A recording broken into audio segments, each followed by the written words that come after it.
आता पाहूया टॉप 9 मोठ्या बातम्या। पंतप्रधान मोदींच्या सभांचा पश्चिम महाराष्ट्रामध्ये धडाका। पंतप्रधान मोदींच्या राज्यामध्ये सोमवार आणि मंगळवारी एकूण 6 सभा। पुण्याचे महायुतीचे उमेदवार मुरलीधर मोहोळ यांच्या प्रचारार्थ पंतप्रधान मोदींची उद्या सभा। मनसे नेते अमित ठाकरे सभेला उपस्थित राहणार। जेवढे पाहुणे येतील त्यांचं तुतारी वाजून स्वागत करू, मोदींच्या उद्याच्या पुण्यामधल्या सभेवरून सुप्रिया सुळेंचा टोला।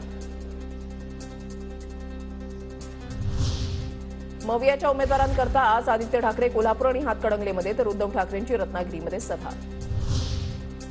नारायण राणेंसाठी मनसेची रत्नागिरीमध्ये आज संध्याकाळी 6 वाजता सभा। संदीप देशपांडे, अविनाश जाधव आणि बाळा नांदगावकर नारायण राणेंचा प्रचार करणार।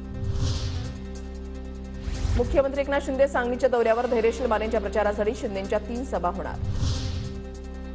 देवेंद्र फडणवीसांच्या सभेचा धडाका। सोलापूर जिल्ह्यामध्ये आज 5 ठिकाणी सभा होणार। बार्शी, म्हाडा, सांगोला, अकलूज आणि मोहोळमध्ये फडणवीसांच्या सभा। सुनेत्रा पवारांच्या प्रचारार्थ अजित पवारांचा आज बारामती दौरा। बारामती तालुक्यामध्ये अजित पवारांच्या उपस्थितीमध्ये आज 3 सभांचं आयोजन। माहितीमधील कार्यकर्ते उपस्थित राहणार।